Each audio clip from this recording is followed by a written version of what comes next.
Hey there in the North Room. I was excited when I heard that you were reading The Borrowers because that is one of my favorite books.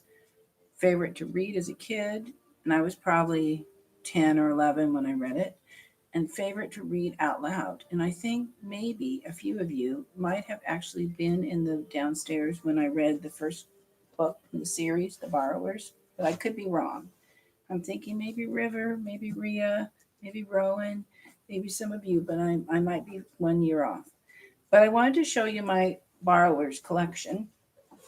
So this is a neat little case. It's called The Borrowers, and of course it's Mary Norton. And the illustrators, I think, make the books so fabulous. So I'm encouraging anybody who wants to find them online or do an audio listen or just try to read them. They go off in the shoe. And so, and you know how Homily never wanted to go into a Badger set. And by the way, I used to always be like, what's a Badger set? Well, it's just a Badger's nest. And it's sometimes we have all these Britishisms that we have to think about. So this is when they go in there. It's called The Borrowers of Field, and they go off into a field and they live in this shoe. And I don't think you've met. Oh, he's such a great character. He's the boy that I'm sure you haven't met him yet. I hate to even say his name because I might have gotten it wrong, but I'll remember it as soon as I find it. He's Here he is. Oh yeah. He's Spiller, and he's a wild boy. He hunts mice, and he has his little bow and arrow, and he's a borrower. So he becomes friends with Arietti, but Homily's nervous about him, and Pod's kind of okay about it. So he's a major character that comes into this series. And then they have another, the borrowers afield, and then the borrowers afloat. And they go off in a tea kettle. And Mary Norton kept with the A theme, afield, afloat. Then this is like their little, you can see it, it's like a hot air balloon. They're in a berry basket, and it's the borrowers aloft. And then years and years and years went by. And she didn't write any more about the borrowers for years until I was an adult. So I just got to read those four.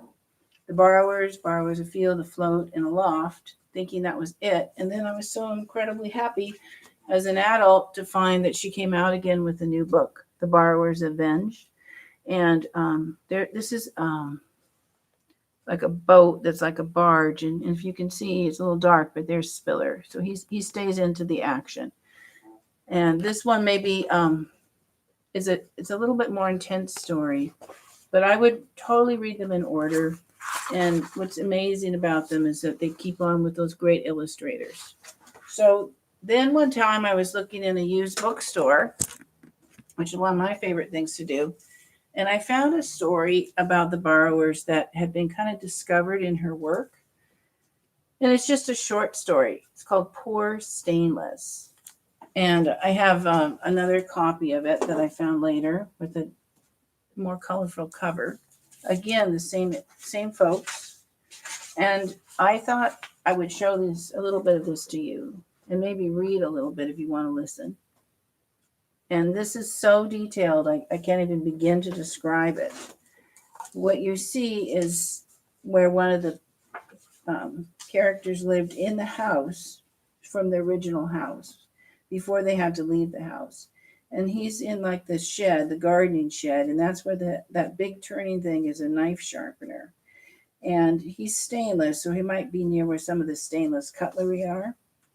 And I'll read it to you if you want to listen.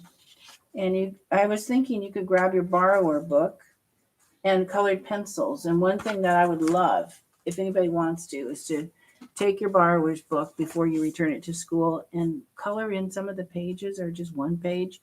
Thinking colored pencil will work best because it won't bleed through.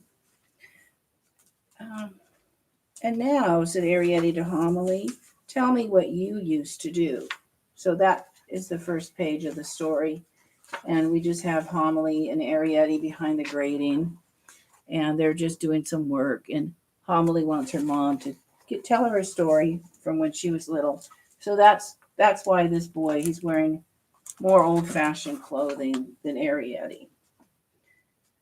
The phrase had lost its meaning as words. It described an activity, a way of passing the time while engaged in monotonous tasks.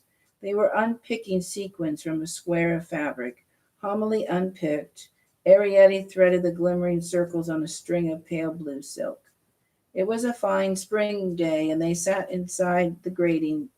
The sunlight fell across them, and the soft air moved their hair. Well, said Homily, did I ever tell you about the time when I lit the big candle and burned a hole in the floorboards and in the carpet upstairs, and human beings shrieked, and your father beat you with a wax matchstick? Yes, you've told me. It was a candle my father borrowed to melt down for dips. It shined lovely, said Homily. Tell me about the time when the cook upstairs upset the boiling marmalade, and it all leaked down between the cracks. Oh, that was dreadful, said Homily, but we bottled it, or most of it, in acorn cups in an empty tube. But the mess, oh dear, my mother was beside herself. There was a corner of our carpet which tasted sweet for months. And then with a work-worn hand, Homily smoothed down the fabric. I know what, cried Arrietty suddenly. Tell me about the rat. Oh, not again, said Homily. She looked at herself in a sequin, which to her was about the size of a hand mirror. I'm going very gray, she said. She polished up the sequin with a corner of her apron and stared again, patting her hair at the temples. Did I ever tell you about poor Stainless? Who was he? Oh, he was one of the knife machine boys. No, said Arrietty uncertainly. Well, that was the first time I went upstairs to look for Stainless. And then Homily lifted her hair a little. Oh dear, she said. I like your hair gray, said Arrietty warmly. It suits you. What about poor Stainless? He was lost, you see, said Homily, and we were all to go up and look for him. It was an order. Some people thought it was wrong that the women should go, but there it was. It was an order. Who gave the order? The grandfathers, and it was the first time I ever saw the scullery. So that's where they are. It's not a kitchen shed. Scullery is a place in big old houses where you do all the cleaning up of the pots and the pans. After that, once I knew the way, I used to sneak up there, said Homily, every now and again, but no one ever knew. Oh dear, I shouldn't say that to you. Never mind, said Arrietty. Poor Stainless, he was the youngest of the knife-sharpening family. They used to live down in a hole in the plaster on a level with the table where the knife machine used to stand. They did all their borrowing in the scullery. They were practically vegetarians. They ate carrots, turnips, watercress, celery, peas, beans, all that. All the stuff Crampfurl the gardener used to bring in baskets. They had lovely complexions, every one of them, especially Stainless. He had cheeks like apple blossom. Merry little angel, my mother used to call him. All the grown-ups were just crazy about him. He had a kind of way with the grown-ups, but not with the children. We didn't like him. Why not? Asked Arrietty. I don't know, said Homily. He had sort of mean ways. Well, like once he was kind of teasing kinds of ways, and he never got found out. He would coax beetles down our chute, great beetles with horns, and we'd know it was Stainless who had put it down our chute, but we couldn't prove it. So there's another great illustration. There he is. You get a cross picture. He's up above the floorboard, and he's got an insect on a string, and that's a young Homily as a young girl, knowing that he's up there torturing her. And many a time, Stainless would creep along above our floorboards with a bent pin on a string. Oh, that's actually what's happening, not the beetle. And hook and look at me through a crack in our ceiling. If we had a party, he'd do it because he was too young to be invited. But it wasn't any fun getting hooked by Stainless. Caught me by the hair once, he did. And in those days, said Homily, my hair was my crowning glory. She stared into the sequin again, then put it down. Well, anyway, she went on, he disappeared. What a to-do! His mother had sent him out to get some parsley, borrow some parsley. 11:15 in the morning it was. By evening he had not returned, and he didn't return that night. Now you must understand about parsley. Perfectly simple borrow, quick. 5 minutes it should have taken him. All he had to do was walk along the knife machine table, onto a ledge at the top of the wainscot, drop down, quite a small drop, onto the drain board, and the parsley always stood in an old jam jar at the back of the sink. It wasn't even going outside. On a shelf like that with some holes in it. Well, some afterward said he was too young to be sent for parsley. They blamed his parents. But there was his mother, single-handed behind the knife machine, getting a meal for all the family, and the older ones off borrowing with their father. And as I told you, he was always out anyway, soon as his mother's back was turned, plaguing us and whatnot, and whispering down the cracks. I see you, he whispered. There was no privacy with him until my father wallpapered the whole ceiling.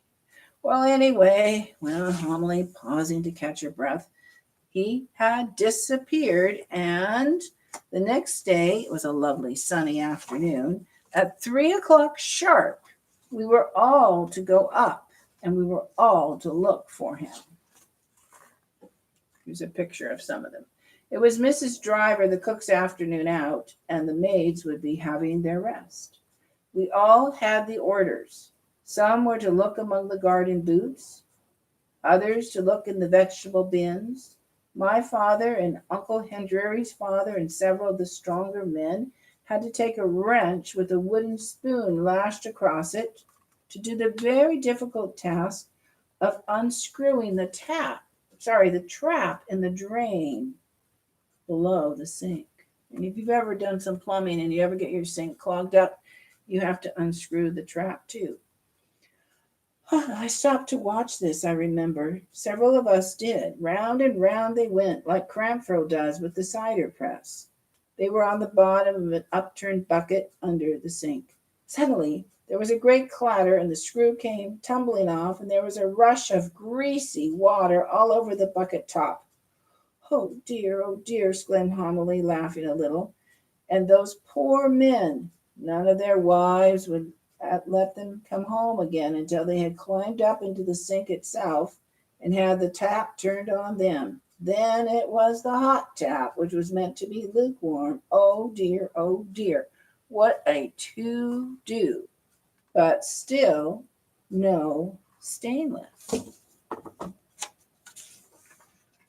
We young ones were taken home then, but it was a good 4 hours before the men gave up the search. We ate our tea, I remember, while our mothers sniffed and wiped their eyes. After tea, my younger brother started playing marbles with 3 old dried peas that he had, and my mother rebuked him, and she said, "Quiet now, have you no respect? Think of your father and all those brave men upstairs." The way she said upstairs made your hair stand on end. And yet, Arrietty, said Homily, I like the scullery, what I've seen of it, with the sunshine coming through the yard door and falling warm on that old brick floor, and the bunches of bay leaf and dried thyme. But I did remember there had been a mouse trap under the sink, and another mouse trap under the bottom shelf of the boot cupboard. Not that these were dangerous, except for those who didn't know.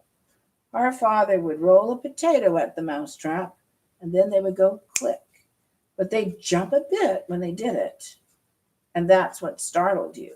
No, the real danger was Crampfurl, the gardener, coming in suddenly through the yard door with the vegetables for dinner, or Mrs. Driver, the cook, back from her afternoon out to fill the tea kettle.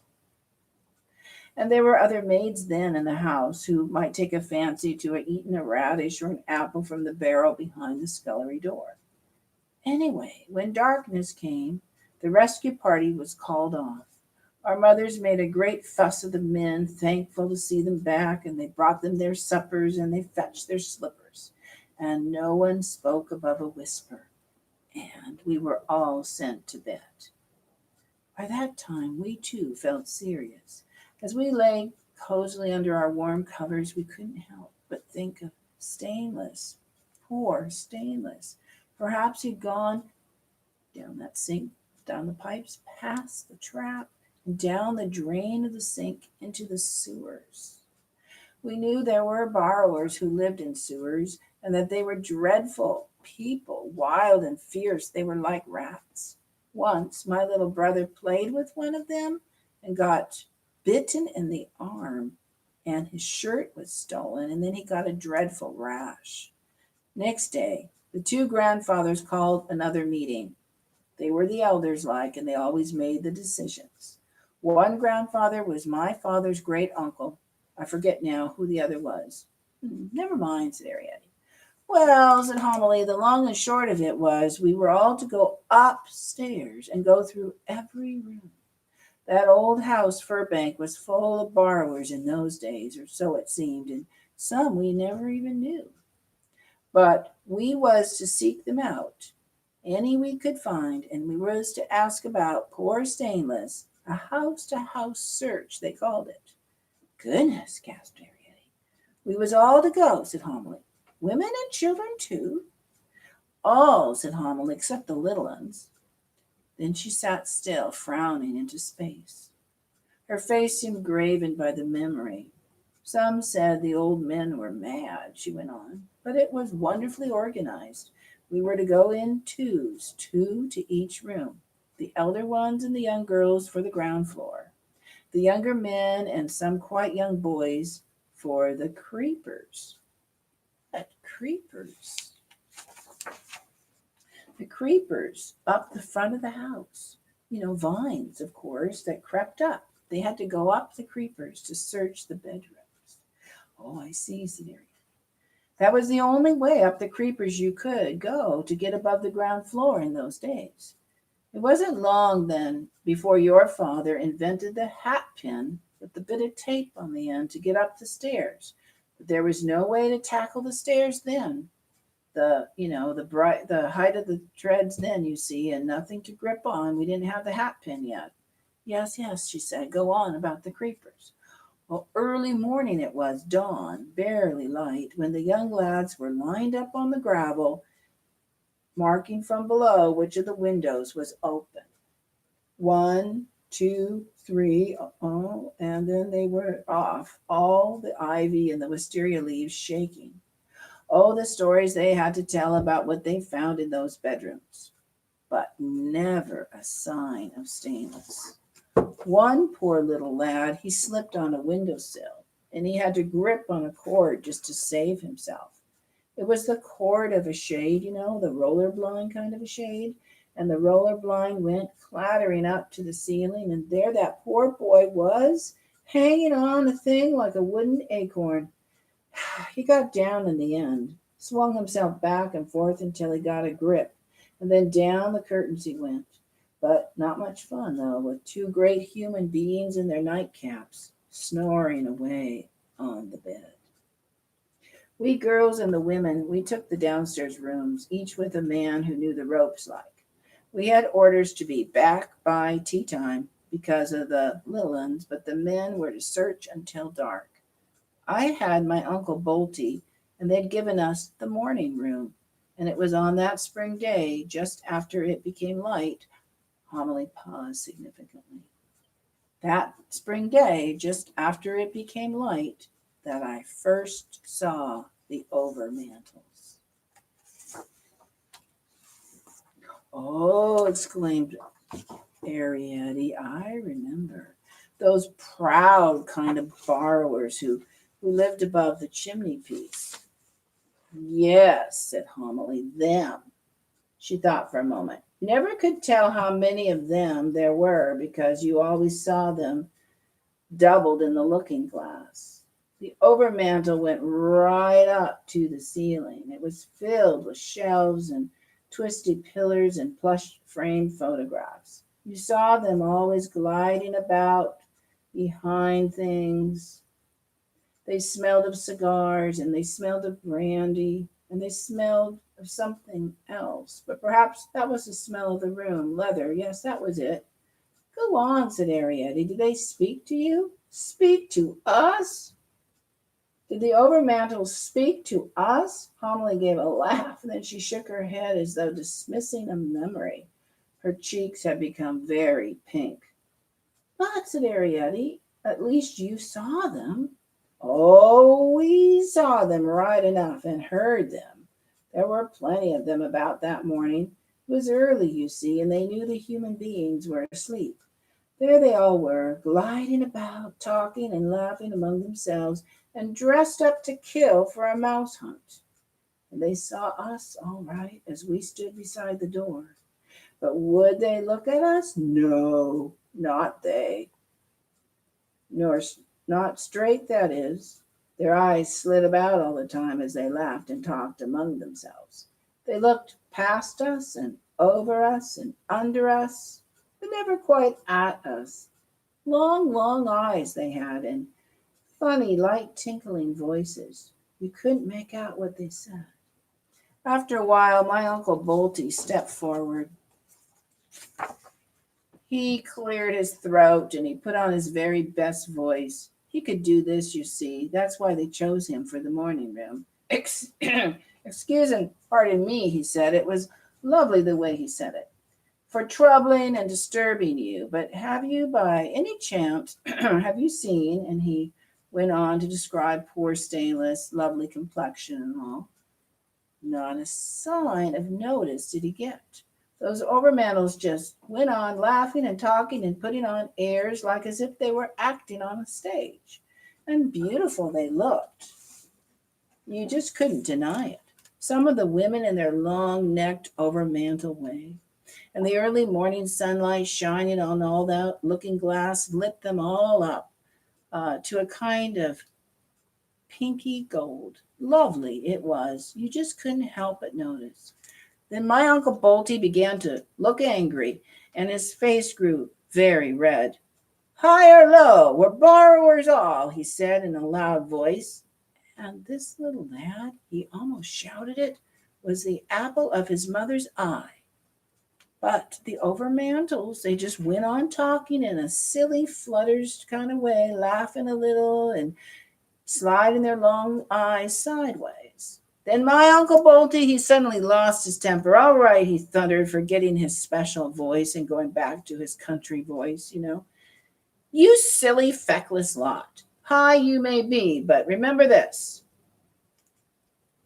Them as dwells below the kitchen floor has solid earth to build on, and we will outlast you yet. And with that, he turns away, and I goes after him crying a little. I don't know for why. Knee high we were in the pile of the morning room carpet. And as we passed through the doorway, a silence fell behind us. We wilted in the hall and listened. It was a long, long silence. Arrietty did not speak. She sat there lost in thought, gazing at her mother. After a moment, Homily sighed and said, Somehow I don't seem to forget that morning, though nothing much happened really when you come to think of it. Some of the others had terrible adventures, especially them who was sent to search the bedrooms. But your great Uncle Bolty was right. When they closed up most of the house after her ladyship's hunting accident, the morning room wasn't used any more. Starved out, they must have been, those overmantels, or frozen out. And then Homily sighed again. She shook her head. You can't help but feel sorry for them. And I think I'll pause that there and come back to read it again. And thank you for taking a moment to check out another story of the borrowers and love to have you give me any information that you have if you're reading some more or you'd like to look for some, and if you found some good ones to listen to. I know that there's been a movie made of the borrowers, and that's actually a really neat one too. It's a total different take on it, so you might want to check that out too. All right, thank you, North Room. We'll look forward to seeing you when I can, and I'll check in with another reading soon. Thank you. Bye bye.